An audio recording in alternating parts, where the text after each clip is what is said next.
sedikit. Setiap anak-anak Tuhan harus bertumbuh, saudaraku, bertambah-tambah dewasa. Dan orang yang bertambah-tambah dewasa, biasa dia bertambah-tambah kuat juga. Amin, saudaraku. Bertambah-tambah kuat. Demikian kekuatan rohani kita bertambah-tambah.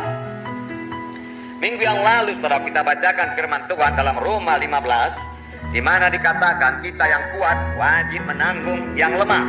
Roma 15 ayat 1. Kita yang kuat wajib menanggung kelemahan orang yang tidak kuat. Dan jangan kita mencari kesenangan kita sendiri. Jadi firman Tuhan berkata, dalam satu sidang Tuhan ada yang kuat, ada yang tidak kuat. Ya. Jadi Tuhan membedakan. Dan firman Tuhan berkata, yang kuat ini harus menanggung yang lemah atau yang tidak kuat. Ya. Yang lemah ini, saudaraku, banyak kali berjalan dalam kehendak daging. Dia tidak berjalan dalam roh. Dan bisa saja dia menyakiti anak Tuhan yang lain. Tetapi anak Tuhan yang lain yang kuat itu segera memaafkannya.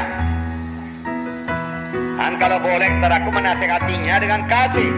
Itulah yang dimaksud dengan ayat ini, di mana yang kuat menanggung yang lemah.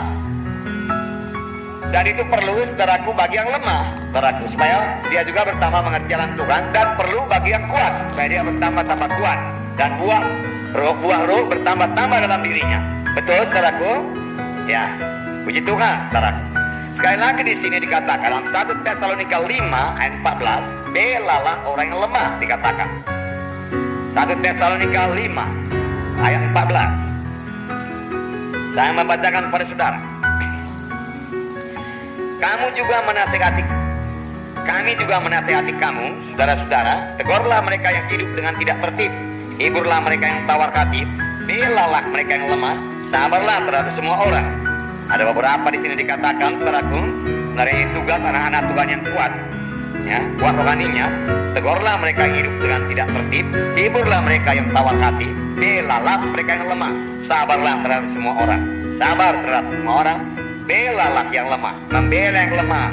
Nah, sekarang apakah yang dimaksud Tuhan, saudaraku, dengan kuat rohaninya dan lemah rohaninya, saudaraku? Tentunya yang dimaksud bukanlah kekuatan fisik, saudaraku, bukanlah kekuatan badani. Tentunya, seperti saya katakan tadi, orang yang kuat rohaninya adalah orang yang sudah dewasa juga rohaninya. Contoh seorang yang kuat rohaninya, mari kita melihat Yusuf, Perjanjian Lama, Kejadian 39. Saudaraku, Yusuf disertai oleh Tuhan. Yusuf dipanggil oleh Tuhan dengan satu panggilan yang luar biasa. Tuhan memberikan satu visi yang luar biasa kepada Yusuf melalui mimpinya. 2 kali mimpi itu diberikan Tuhan kepada Yusuf, saudaraku, dan Tuhan akan menggenapkannya. Dan Yusuf tetap berpegang pada visi yang daripada Tuhan itu. Dia mau sampai kepada panggilan Tuhan. Dia mau sampai kepada visi yang diberikan Tuhan kepadanya. Oleh sebab itu, saudaraku, dia menyangkal dirinya.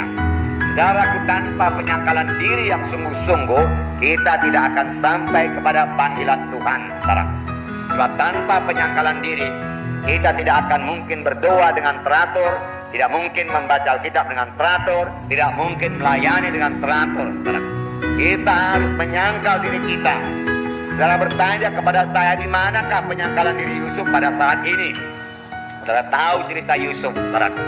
Tetapi, saudaraku, dia tahu jalan Tuhan. Jalan Tuhan bukan jalan membalas dendam. Oleh sebab itu, saudaraku, dia menyangkal dirinya. Dia kuat rohaninya, saudaraku. Dia tidak pikirkan, saudaraku, untuk membalas dendam kepada saudaranya. Dia tidak ada waktu untuk menjadi sakit hati. Dia bekerja sebaik-baiknya di rumah Potifar itu, saudaraku, sehingga pekerjaannya diberkati Tuhan, saudaraku. Amin, saudara. Haleluya. Nah, inilah yang terjadi kepada Yusuf. Saudaraku, kemudian Yusuf, saudaraku, juga menyangkal dirinya, ya. Dia tidak mau, saudaraku, jatuh pada hawa nafsunya. Kejadian 39, kita baca ayat 7 sampai 10. Mari kita baca bersama-sama. Kejadian ayat 7, ya. Ayat 6b berkata, adapun Yusuf itu manis sikapnya dan elok parasnya, ya.